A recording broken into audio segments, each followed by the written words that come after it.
یہ جہاں حدیث میں فرمایا کہ محلل اور محلل لہو پہ لعنت ہے، وہ وہی صورتیں ہیں جو میں نے آپ کو پہلے عرض کی ہیں، ورنہ حلالہ خود قرآن میں اللہ تعالیٰ فرماتا ہے یہاں کہ رک دیں، فَإِن طَلَّقَ، حدیث میں جہاں پر لعنت بھیجی گئی ہے وہاں یہ تقسیم کہاں ہے؟ ہم پوری حنفی دنیا کو چیلنج کر کے بتاتے ہیں کہ حلالہ سے متعلق جو نصوص آئے ہیں اس میں کوئی ایک نص دکھائیں آپ جہاں حلالہ کی تقسیم کی گئی ہو اور کہا گیا ہو کہ یہ جو حلالہ ہے یہ ایک دو طرح کے حلالے ہوتے ہیں، اور جو لعنت بھیجی گئی ہے وہ ایک خاص طرح کے حلالے کے لیے بھیجی گئی ہے۔ حدیث میں، آثار میں جہاں بھی حلالے کے لیے وعیدیں آئی ہیں یا حلالے کے لیے مذمت آئی ہے یا لعنت آئی ہے، وہ سارے کے سارے نصوص مطلق ہیں۔ مطلق کا مطلب اس میں کوئی قید نہیں لگائی گئی ہے کہ حلالہ یہ ایک خاص ٹائپ کا حلالہ ہے جس کے بارے میں رسول اللہ بات کر رہے ہیں، وہ سارے نصوص عام ہیں۔ ایسا نہیں ہے کہ کسی دوسرے نص سے استثناء مل جاتا ہے کہ فلاں نص میں تو اس میں تو عام کیا گیا حلالہ،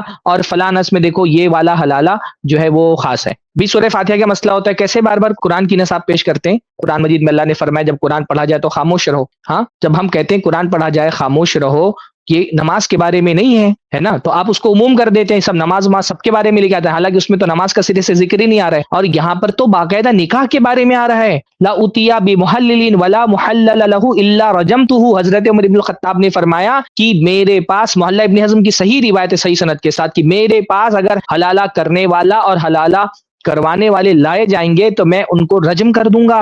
اگر اس طرح سے حلالہ کرنا رحمت والی بات ہوتی تو خاص کرتے نا کہ وہ والا حلالہ جس میں پری پلانٹ حلالہ ہو، اس کے بارے میں حضرت عمر بات کر رہے ہیں۔ تو جتنی بھی حلالہ سے متعلق روایات ہیں جس میں حلالہ کی مذمت کی گئی ہے وہ علل اطلاق وداؤٹ اینی ایکسیپشن اس کو مذمت کی گئی ہے، کوئی ایکسیپشن نہیں دیا گیا کہ یہاں پہ خاص طرح کا حلالہ ہے اس کی بات ہو رہی ہے۔